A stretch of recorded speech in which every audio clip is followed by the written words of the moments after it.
All right, guys, welcome back to Tar Heel 24/7 for another late night edition of our Three Things Postgame podcast. I'm Jacob Turner. He's Andrew Jones. And AJ, there are few things guaranteed in life, but one thing I can guarantee our audience right now is that is the best seat you have had all evening. Is that a factually correct statement, AJ? It's covered. It's got air conditioning. I stand very little chance of being electrocuted. I mean, I'm all for Charlotte's football program growing. They're going to add a lot of stuff here. They're doing a lot of things. Nice. It's a nice stadium for what it is, but it's not equipped to handle something like this. And I know that Carolina tried very hard to get out of this, to maybe bring Charlotte to Chapel Hill and give them a little extra cash and say, hey, we'll come back there in a few years once you get the stadium redone and renovated and added to and all that stuff. No. So here we are. There's North Carolina. First of all, this was a massive topic of conversation with the media beforehand. Would Ole Miss ever play at Jackson State? Probably not, dude. I'm gonna be honest. Probably not. Is Missouri going to play at Missouri State? Absolutely not. Is Kentucky playing at Western Kentucky? Do you see where I'm going? I can maybe see that. No, they're not. There's no reason on this planet Earth for North Carolina to come here and play a football game. Who do we blame, AJ? Is this Fedora getting his last laugh? Is this Fedora's last hurrah?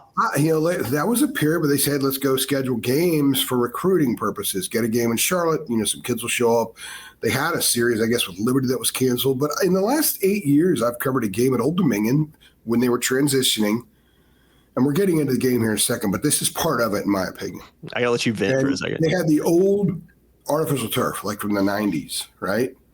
Where the corners curl up like a bad runner rug that should have been thrown out 3 years earlier. Carolina lost 5 guys to the season knee injuries. The press box was tiny, had one restroom in it. I've shown you the picture of the restroom. I still have it. It will go in the book when I eventually write the book.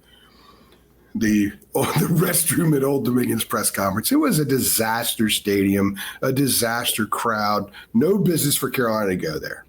They go to Georgia State and Turner Field. It ain't the Turner Field the Braves played in. It's a mess. Condensation dripping all over the place. Mac even said, I would never do something like that again. 11,000 fans in the rain in that crappy place. This is a nice facility. It's a very nice facility. There's a lot of pride here.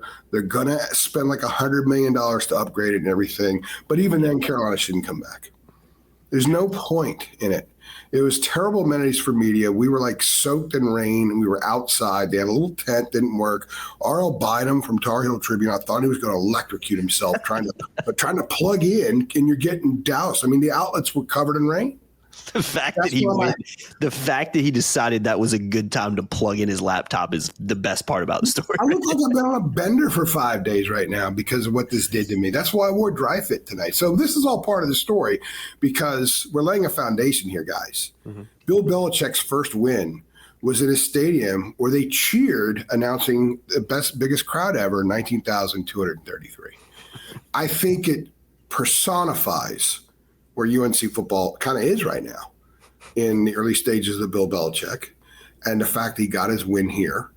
And then he goes into post-game press conference and someone says, Coach, you played in front of the biggest crowd ever here. I don't want to come across the wrong way, but they shouldn't be here. They shouldn't go to Old Dominion. Quite frankly, I don't think they should go to App or ECU either. You mentioned Liberty. I'm from Lynchburg area. That press box would look like the Taj Mahal compared to what you experienced. It's a nice stadium. I don't have those programs. I just think if you're going to position yourself and boast yourself and finance yourself to be a lot bigger, then don't do this. It doesn't make any sense. But Fedora. It's Fedora's last hurrah. That's what I'm saying. But again, I think this is almost the perfect place for Belichick to get his first college win. It's the perfect place for Carolina to feel good about itself when really, in reality, Charlotte's football team is worse than its amenities to support an event like this. Yes. It's a terrible football team that is completely rebuilding from scratch. They're awful in every way, and they were awful enough to lose by 17 points to a Carolina team that is very deep in the searching out who on earth they are mode. And their second endeavor at doing that was here in this place. It's just, you can write, the story writes itself, in my opinion. And I know people are going to say, why are you talking about the stadium? Talk about the game. We are talking about the game. Mm-hmm. We are talking about the game because there were times where Carolina didn't look too big for this. And that's one of the things that we're going to have to trace step by step as they got 10 more to go. Yeah.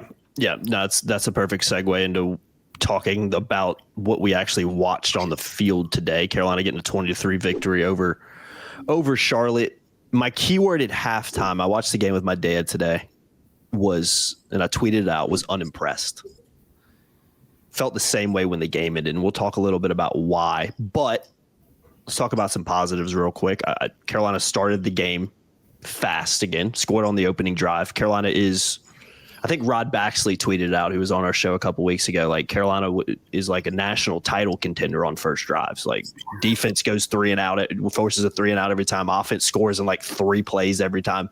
This team is absolutely fantastic on those first drives. And then it seems like whatever happens after that is kind of not nearly as good as that. But you've seen some of the explosive there to start out. And again, the defense forced 2 3 and outs right after. You're kind of like, okay, things looking pretty good right here. Before we go talking about the rest of the game and maybe what wasn't as great, particularly on offense, I wonder what it is about these hot starts, man. Does anybody have any idea what that is? Because again, that's too, I know it's a very small sample size, and what we've seen after the hot starts haven't been great, to say the least.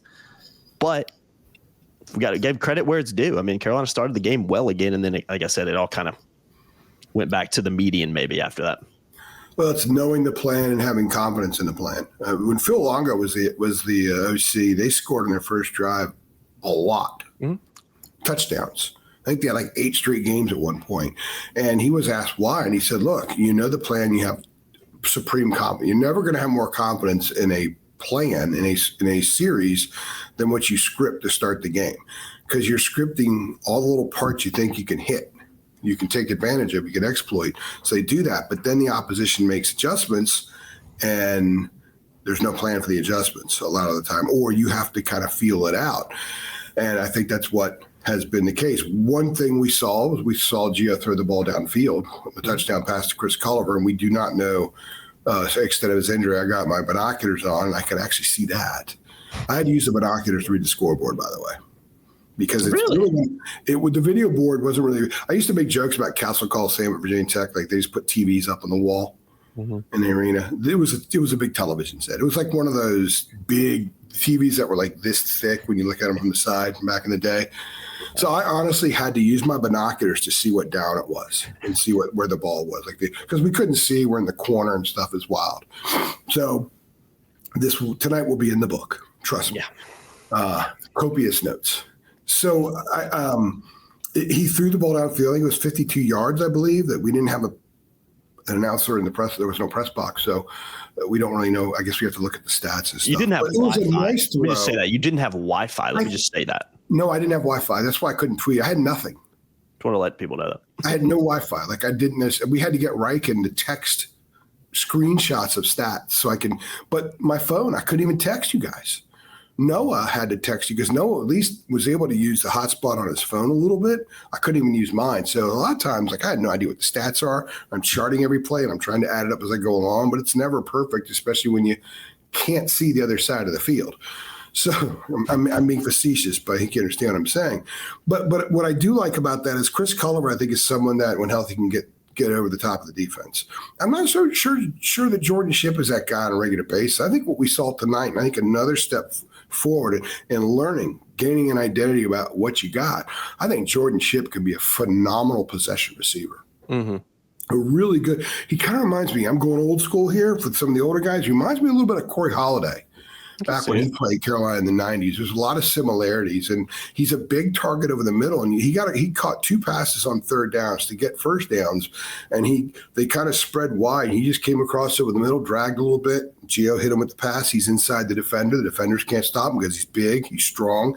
He's listed at 6'2", but he plays 6'4", in my opinion. Yeah. Especially on that stuff. I think he can be a really good possession receiver moving forward. And if Culliver isn't hurt badly, and I did look at him on my binocs, and it looked like he was holding his left hand. He wasn't moving his left arm that much. I don't know what it was. It could have been shoulder. It could have been dislocation. It looked like a shoulder. I'm not trying to speculate, but it looked like. But he was squeezing his hand when he was walking off the field. So we don't know what it is. I'm not going to speculate. They could use him because he can run a route downfield and catch the ball. He showed that. Mm-hmm. And he had another good catch in the game, too, before he got hurt. So I think those are good things. I think that you started to see a little bit about how they think they can use Gio. The offensive line was better because Gio was moving. You got to move Gio. Yeah.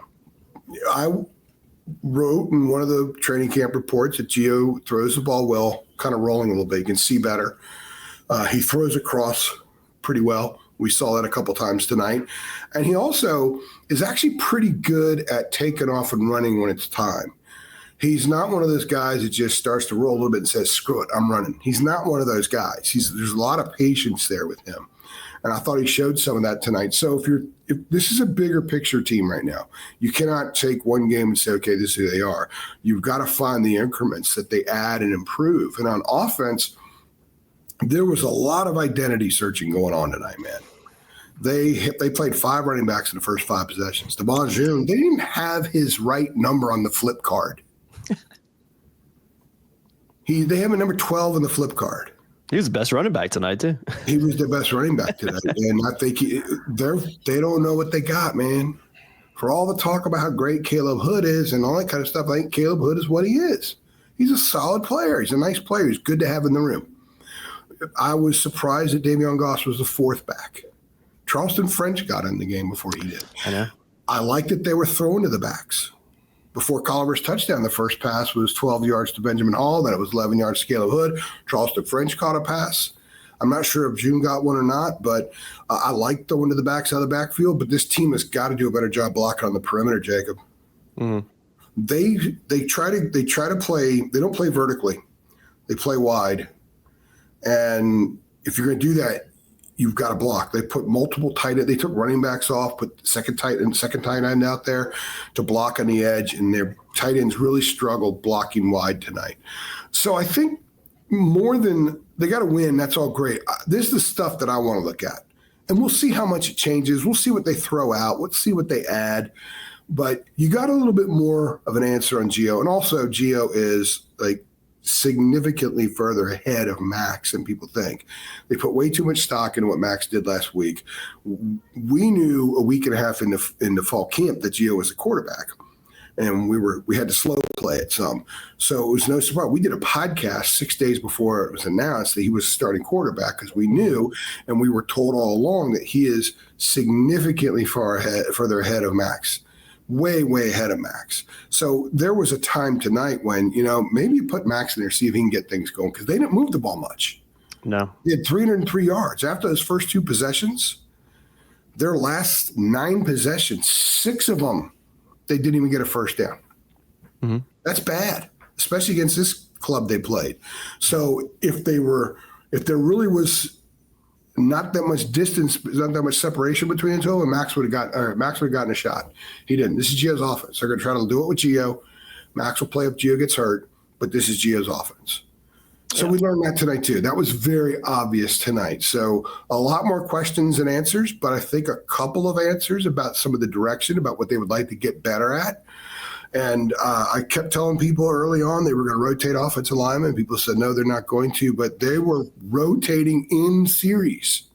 Mm-hmm. William Boone runs off the field in the middle of the series. Trevion Green goes in. By the way, Trevion Green did not play Monday night. He plays a bunch of snaps tonight. So interesting. Eden Buchanan, not really. It was interesting. Some of the decisions that they made based on fall camp changed in the last 5 days. So it raises questions, obviously, but I think this is going to be a question-raising team maybe all season. It feels like a team. You mentioned the rotation. It just feels like a team that's like a month behind. Yeah, they do. And I'm not trying to use it as a criticism necessarily. Maybe I should. It's a criticism. You want to call it that. It's just the evaluation period. I've never really seen anything quite like it watching Carolina and covering Carolina for the 6+ years, almost 7 years now that I have, where you're kind of in game 2 and like the O-line's rotating on possessions, 5 running backs play, And I get it. I get you're still trying to evaluate and figure things out, defensive rotation. But it's like you just said, it feels like a team and a staff that is, at the end of the day, doesn't really know what they have quite yet. And you don't get 4 preseason games or however many preseason games you get in the NFL. You got to kind of hit the ground running early. I don't know. I find that part interesting, and I don't know if it's a concern necessarily, because maybe we get to the UCF or the UCF game in particular after Richmond, and they've kind of maybe got it figured out, and they look a lot better of a team, and they know the rotations, and they know kind of what they've got. I've just never really seen anything quite like it at Carolina before. Maybe it happens in other schools. I don't know, but it's different, man. It's different. I got to be fair to Bill Belichick and his staff here. I think fans need to as well. 70 new players. The bulk of the new players that they brought in from the portal they got last winter when they had no time. They were behind when they got into it. And maybe that's why I've never seen it at a place like Carolina before, because I've never seen that roster turnover before. Maybe that's why. Turnover. Now, I know there's people go, oh, look at South Florida's turnover. Yeah, but South Florida, it's different. You can't compare. Everything's different. I think that the learning curve, and Belichick was asked tonight by the AP writer here, he's a big-time AP writer. He's been around for a long time, highly respected. And it was a totally legit question. You've coached all these years in the NFL. Now you got 2 college games. What's the difference? He says, well, coaching's coaching football. I'm trying to help my team win games. But I think that there's 2 games in, there's a sense of he doesn't have his DNA on what's going on yet. Yeah. And he had, even when the Patriots were struggling, they were executing a DNA plan. They just didn't have the horses to. I mean, after a while, dynasties all break down. The Red Sox won all those World Series, and they finished last place like 2 out of 3 years. It happens. You have to rebuild. You have to restock. Right now, I think he's trying to figure out how to get his DNA on stuff, where it actually can affect things. And we saw some changes tonight from Monday night. We saw, in fact, one of the things that I asked him about was, what were some of your points of emphasis to fix on defense the last few days? And did you see some positives there, some growth there? And he said, yes. They thought they were more physical. Their fundamentals were better, those kinds of things. So when we got to talk to Gavin Gibson and Gio Lopez, Gavin Gibson, obviously safety, when I asked him, I said, what were a couple of things that the staff tried to teach you and get across, and how was it taught? And he said competitiveness. First thing came out of his mouth. They're in season, and they're teaching these kids competitiveness. And I think it's part to what you just said. They're behind. That's what it feels like. They're behind in part because their number 1 player on offense and their number 1 player on defense just showed up. Mm-hmm. All right? They're behind. And because of that, I think fans need to just stop throwing every egg in the fridge at this team. And they deserve some eggs, no doubt. Yeah. But chill some. Let's see how this thing plays out for the next few weeks. Let's see how this staff coaches them up. It's not just what they change, but how they do it. I think their way of coaching competitiveness, because I asked for clarification from Gavin, and I think that part of that's their anger. They're feeling their anger through more competitive drill. He said the drills were competitive. So they're trying to elevate, because they did not look like a supremely competitive group the other night. And I think they looked a little bit more like it today, but they were still in searching mode. You can look on the field in between snaps, and some guys don't know if they're supposed to run off or not, more than I've seen before. Mm-hmm. It's just, there's a lot of indecision still. Like, even like, where do I stand on the side? There's like where do the water coolers go? Like, they're still trying to figure a lot of stuff out, and they're doing it in season now. Okay, that's where they are. That's not going to change other than with time. And it will change. And let me point a couple of things out defensively that they did tweak, and they were a little bit better. Number one, I do think they're a little tighter in what they want and who they want out there. There wasn't the same evaluating 600 guys on defense tonight that there was Monday. They played more guys on offense from an eval standpoint. I think that they know what they want to be in third down, or just in obvious passing situations defensively. Xavier Lewis is a true freshman nose tackle. They bring him in on rush situations. There was a play where I think it was Andrew Simpson got a sack, and a really important part of the game because it was still a game. And I'm watching Xavier Lewis occupy 2.5 blockers, 2.5 because one chipped. The other two were on him. And he got push. And that allowed Andrew Simpson to get the sack. Mm-hmm. They used 3 linebackers in those situations. They kind of knew, the one time they knew instinctively when to rotate out and in when they were in those third down defense passing situations on defense. So that's a step forward because it didn't look like that the other night. They were trying to figure stuff out. So I kind of like that because they were giving little snippets of, okay, how are they envisioning things? And of course, tonight they had more of those situations because Bill said the other day, and he said again tonight, you can play pass rush when you're ahead a lot more than you can when you're behind because of the nature of the game, because the risk can't beat you as much. The risk can't put you down any further than if you're behind. A lot of people thought, why didn't you blitz like crazy there tonight? Well, you can't afford to get beaten and then fall further behind. You have some room to spare when you're ahead, so you can sometimes afford to do that. That's what we're learning is his vision and the way his theory and the way he goes about things. So we saw some positives there. 21 yards on 29 rushing attempts. And it wasn't just Connor Harrell having some bad stuff with snaps and everything. He had minus 24 yards on 6 attempts. That's 23 attempts for 45 yards conventionally. So the run defense was there. They were making their fits. I thought that the linemen made early hits more than they did the other day. But again, they're not playing as good a team. But you know what? Can't help that. Progress is progress. We'll see in a few weeks if this progress means anything.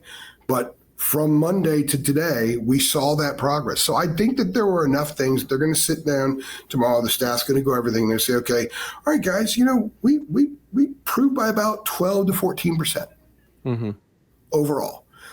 That's pretty good coming off a short week, coming off having to reel these kids in after extreme disappointment, after being the number 1 story in the country because of how they played, being poor.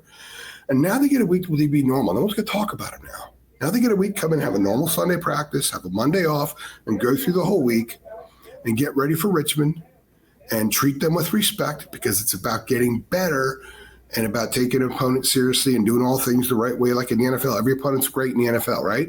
I think Bill's going to sort of indoctrinate that mindset and that approach with these guys. This will be a week to do that. Their first normal week of the season. So let's see what else they improve on. If they do another 12 to 15% for Richmond, and then another 12 to 15% by the time they get to Orlando, then maybe when they get to Orlando, they're a team that people can envision beating Central Florida. Right now, I wouldn't think that they would be because there's just not that much there. There are too many, like I call it meatless possessions in my takeaways for offense. And there were a couple disturbing series defensively tonight, but you got to take the progress. You got to count it. You can't just say, 20-3 over them. That sucks. 3-0 in the second half. That's terrible. They scored 10 points their first 2 possessions, and they scored 10 in their last 10 possessions. Right? 11, 9 possessions. Yeah, it's – again, I told you before I came in here, my keyword for this performance for me, I was just unimpressed. And because I think I'm going to play a little devil's advocate because I think you've been overly positive today. And that's great. Let me jump in. You were a lot more positive there than I thought you were going to be. Let me just. Well, because I haven't gone the other side yet. Okay. I was wondering. I was like, man, you're like throwing the positive darts on the board right now. No. Because my point, the reason I'm doing that is because it's really easy to not do it. So you've kind of got to swat away all the webs and all the brush to find out that there are a few things that are okay to look at. Mm-hmm. Because this isn't about judging North Carolina on what happened September 6th. This is about what North Carolina becomes when November arrives. Mm-hmm. So the only way it can get to November and be a respectable team is to get some positives from September 6th. Mm-hmm. That's what I'm saying. Now, I think this right now is a bad football team. 2 weeks in. You're not the only one. I think a lot of North Carolina, Mac Brown, last year's team, would beat the crap out of this year. I said that to my dad in the first half of that game. In fact, right now, all of Mac's teams would beat the crap out of this team right now. We don't know what this team's going to be moving forward, but They look like they've got massive question marks at running back. Massive question mark, or not running. Well, yeah, running back. Massive question marks at quarterback. Massive question marks at tight end. They get nothing from the tight ends. The wide receivers that were supposed to be so talented have shown us very little. Kobe Paysour is just obviously doesn't look like he's going to be the guy he was. Okay, Jordan Shipp's going to have 50,000 eyes on him. That's why dragging him and taking advantage of who he is, that's why you got to use him. I think possession receiver, 9 catches a game, 100 yards, maybe a touchdown here and there in the corner. That's how you got to use him, right? You got to move the chains with him. If Culliver's healthy, I think he's someone that can burn.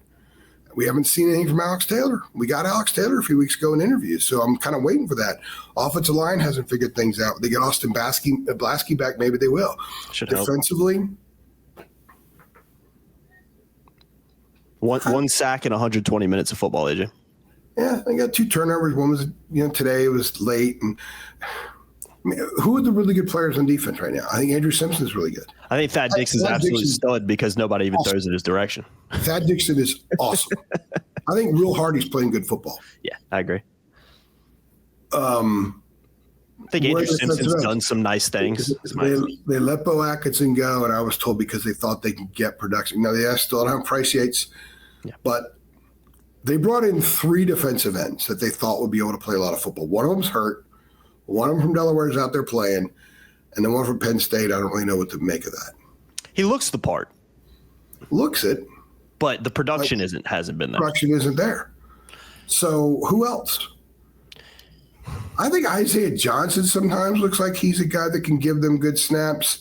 I think Robinson's really inconsistent. Kamari House didn't really register much today. Like he did. I thought he showed some good stuff the other night. Had that fumble. I mean, Marcus Allen did some better things today. He had a PBU. I hope Carolina. He was a lot better today, and he deserves credit for that because it was horrific performance against TCU. He was absolutely just everybody was talking about how bad he was. He's better tonight. Got to give him credit. Somebody has to find the acorns. Yeah, that's true. So I found some. But I appreciate it. I respect it. But there are a lot more questions about this team. If this club played, who are the top 4 teams in the ACC, if there even are 4? The ACC sucks again. Yeah, even Clemson. Today was a rotten day for the league. Yeah. Okay, Florida State, Miami, let's go Louisville, and let's go – I guess. Who? Clemson. So if Carolina played those 4 teams in Kenan Stadium next week, I would think that they would be 3 touchdown underdogs going in against all of them, and rightfully so. That's where I think they are. They're not good. It's not a good team. It's not a fun team to watch. It's a club that just doesn't have a lot of punch. They don't really excel in anything yet. No. I want to use the word yet because, again, I'm like you. I don't want to come off as like overly negative on this because we are still 2 games in. It is still very early. Let's see how this thing shakes out as this evaluation process continues. And, again, another very, very winnable game, to say the least, next week.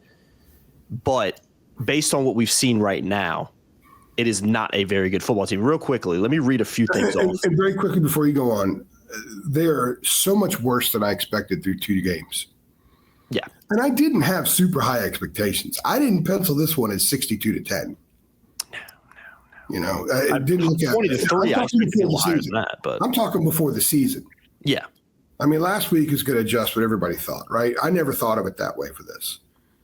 They're a lot worse than I thought they would be. They're a lot further behind. Like you said, they're a month behind. They look more than a month behind. That's the concerning part. They look like they're trying to play a season in May. Mm-hmm. And they've got to speed that up. And it's the staff's responsibility to do that. So you were going to say. Yeah, I just want to read a few things off that kind of illustrates what I think we're talking about here for the performance tonight in particular. Carolina punted 6 times, just 303 yards against a Charlotte team that gave up 500 plus to App State. 542. Yep, a week ago. Only outgained Charlotte by 32 yards on the night. Charlotte had 20 first downs. Carolina had 15. Just 1 sack for Carolina. Only took 97 minutes of football this season to get it. They finished with 1 sack in 120 minutes of football. It's not why that's just not very good. But to hit on a positive, I'll throw a positive stat in there, Edge. And this is from Greg Barnes, who we know obviously writes for Inside Carolina. Fewest points a UNC is allowed against an FBS opponent since 2001, according to him. I need to fact check that. But I covered that game. I trust it. So I call it the Will Chapman game because he had like 3 sacks that game. 2001, I covered it at Clemson. So that's a positive. That's a positive. I met Holly Rowe that day, which was great. That was the positive. She was wonderful. I covered that game, and I remember that. And that 2001 team wiped this one off the field too. Okay, let me say it again.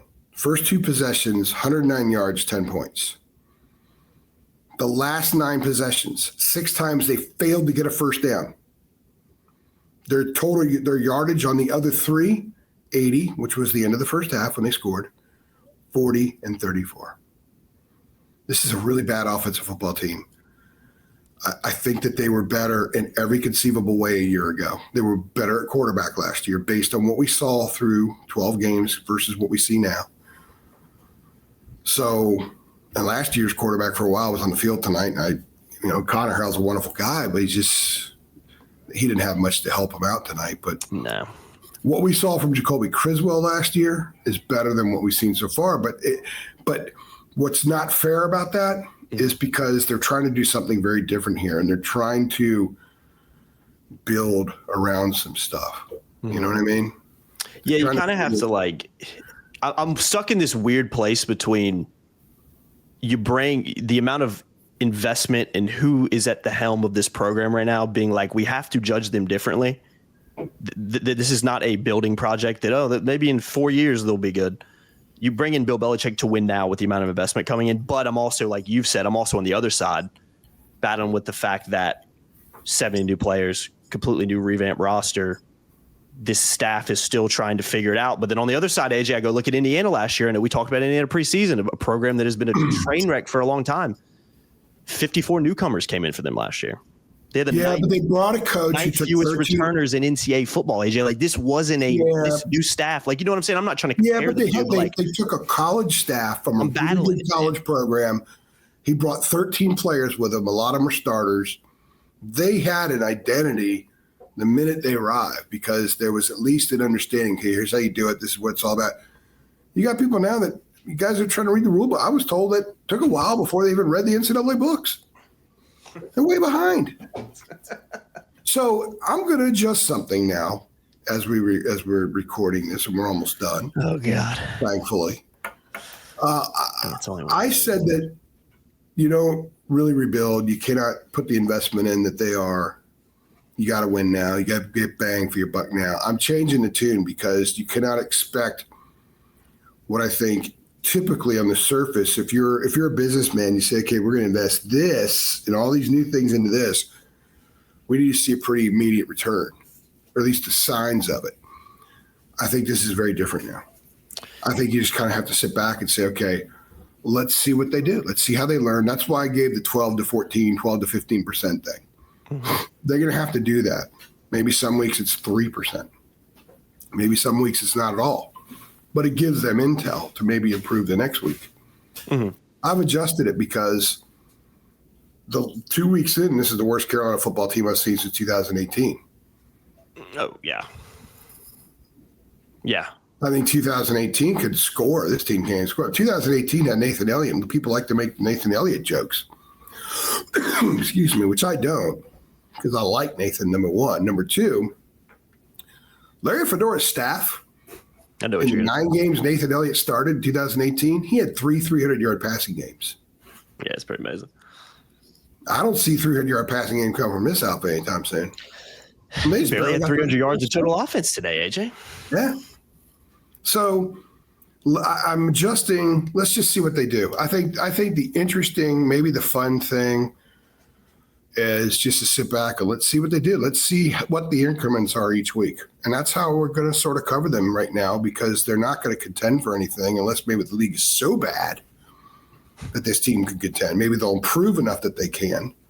Mm-hmm. I mean, it's week 6 before they get a conference game. So they should be better. And let's face it, it's not like Clemson was a world beater today. No, they struggled until the second half. Then it was over in like the snap of the finger. So I think with that, I'm probably out of stuff to say. Yeah, I think I am too. And I agree. I'm not trying to come on here and be super negative, and that's not what I'm trying to do here. But I'm not going to come on here and be like, man, Carolina looked really good tonight, AJ, against a really good Charlotte team. Like, I'm not going to do that either. Like, we got to come on here and tell it how it is. And overall, from what I saw on our boards, social media, talking to some fans afterwards, I think the overall vibe leans a lot more towards how we're projecting it tonight than it does the opposite of like sunshine and rainbows, guys, like 1-1, man. Like, we're going to run the table moving forward. I'm not seeing a lot of that right now. It's more so like, man, like, I'm a little concerned about this team because I'll end it with this. Charlotte, bad football team, especially offensively, horrendous football team offensively in particular. But Carolina got the win. 20-3. Think it should have been more. Charlotte arguably could have scored some more, but you know what? We're going to end it on a positive note, AJ. Carolina got the win. Short week. Bounce back from what was a very disappointing Monday night against TCU. The defense only gave 3 points, the fewest against the FBS team in damn near 25 years. We're going to end it on that positive note. We're going to march on into Richmond next week and see what happens. And after that, we're going to see what happens down in Central Florida. A game that I predicted Carolina was going to lose, and I'm feeling, don't take any pride in saying this, feeling pretty secure in that prediction right now based on what we've seen. But it's still early, still evaluating, still trying to figure out what this team's got, whole new staff, whole new roster. Let's not sell the stock quite yet. Let's not sell it yet. Let's pump the brakes, man. Like if the Orioles beat Millbrook 2-1, yeah, they got to win. They didn't embarrass themselves, but they beat Millbrook 2-1. Yeah, it's like get it one, but I had to throw that. See what I'm wearing? Yeah, I like it. I figured you'd get an Orioles reference. This tore because this got soaking wet. I'm surprised it's not all peeled off, and I had to do a new hole in it too, if you can see, because the first one got so wet it tore. But I had to. Hey, I was representing. Orioles were no hit in 8 2/3 tonight, according to Josh Graham. I haven't followed it yet because it was Cal Ripken night. And then all of a sudden, they win the game, beat the Dodgers. So there you go. That's a positive way to end this podcast, man. See, positive vibes only, man. Positive vibes only over here. We're going to keep it positive over here, man. Keep on marching. And just to clarify, my whole point about here, I have nothing. I would love to see Charlotte do well. I've always liked Charlotte basketball. I wish that they would do what the program's capable of doing. Doesn't really happen very often anymore. But Carolina shouldn't come here. Ohio State's not playing at freaking Akron. I don't know. Oh, it's not Ohio State. No, it's a state university. It's the school. You don't need to do it. If you want to be a big boy among the big boys, don't play these games. Period. Like I said, I just love that it's like that this is Larry Fedora's like final hurrah. You thought he was over with him. This was it. This was like at Charlotte, AJ. You're going to sit out in the rain. You're going to enjoy this game. Let's think about the schedule for a moment, dude. I'm thinking ahead here. They're not playing in Richmond. That's another positive. Not playing at Richmond next week. That's back in Keenan. So they own Richmond. Program. They have a losing streak going on right now against Richmond, by the way, which we'll get into next week. Look it up. I got a great story coming next week. I found some cool stuff about that. Carolina actually lost to Richmond last time they played them. It was a long time ago. God. Don't tell Carolina fans that, AJ. Don't tell them that. By the way, did you see he was wearing the cascading UNC shirt? Yes, I did. I'm telling you, like, that's great for one game, but that is not the look. No. The interlock you didn't see, it's vintage. I like the jacket too, the pullover, but they ruined it with like the elephant print. If you see the elephant print on the back, you probably didn't see that. Jumpman Jordan got this weird like elephant print they use on stuff, and I just don't like it. They just would have had the interlock in UNC with the Jordan, would have been fine. But then he turned around and I was like, oh, they ruined it. But I agree. Where's the elephant print? What? It's like right on the neck right here. It like goes down maybe like no on his interlocking UNC, the white pullover. He had the white. He wore it in the press conference, and I was just taken by the whole cascading thing because the stair step or whatever they call it. Mm-hmm. I think it's cool if they wear it once, but you don't need to wear it a lot. It's a little bit overrated. It's like it's retro, overrated. So it gets that love. They're interlocking. The helmet they wore tonight, I think, is one of the great helmets in football at any level. I agree. I think the blue with the white is one of the beautiful uniforms in college football. It's the best. It's their best road uni combo by. It's not by far. And North Carolina has they were just what somebody voted the best baseball uniforms in college baseball. Mm-hmm. The basketball uniforms have no competition. And this football uniform tonight is their best football uniform. Mm-hmm. And I think they should always wear the blue helmets. It's a classic helmet. Like I'm also really, if I were covered Georgia Tech, I would constantly talk about how Brett Key should wear the gold helmet instead of the white one all the time. Because they have a vintage gold helmet. But I'm a uniform weirdo, as you know. Oh, I know. And I'm weirding out now on uniforms. But I thought they at least look really smooth tonight because it's a beautiful, beautiful, clean, sharp look. And they don't need to wear the stair-step thing. Maybe do it one game at home and make LT an honorary captain. Make LT an honorary captain for the offense and Kelvin Bryant an honorary captain for the or LT the defense, Kelvin Bryant the offense, and go get it. Yeah, I like it. I love it. I wouldn't be surprised if we see that in some way, shape, or form this year. LT's been, good. I see him like every Carolina game I go to now. He's everywhere, man. He's like living in Chapel Hill or something now. Suit him up. Yeah, man. Suit him up. No more rules in college athletics. Suit him up. Suit him up, man. You probably get away with it nowadays. Again, we're in it on 72.3 on PFF. We're in it on a positive note, man. Carolina getting the win. 20-3 looked fantastic in those uniforms. And that interlocking, before he turned around, the interlocking UNC that Belichick was wearing looked absolutely fantastic. I'll still give it a 9 out of 10, but get rid of the elephant print and we'll give it a 10 out of 10. But I've been Jacob Turner. He's been Andrew Jones. Another edition of our Three Things post-game podcast series, late night edition. It's officially 1:33 a.m. in the morning. I've got to get this video up. AJ's got 6,000 to 7,000 stories. He's probably got it right. And yeah, we got plenty of work to do. So and make sure drive home in the morning. At least you're not driving home tonight. That's no. I'm going to go get a bunch of stuff done, get about 4 hours sleep, and head home. I love it, man. I'm loving it. I'm glad to hear that. I'm glad you're not driving home at 7 a.m. in the morning. Well, you probably will be leaving about 7 a.m. No. I'll get a few hours sleep. I'll just pass out. I'll pass out and I'll wake up and there'll be like 11,000 whatever letter on the laptop. My fingers pressing be all over the screen. I love it, man. Well, we better get off here before you don't make it home in the morning because you're up till 7 a.m. Actually, we got to get out of here. I've been Jacob Turner. He's Andrew Jones. Make sure you like, share, subscribe. Head on over to our website for all the post game coverage from tonight and tell your friends about us too. See y'all next time. Thanks.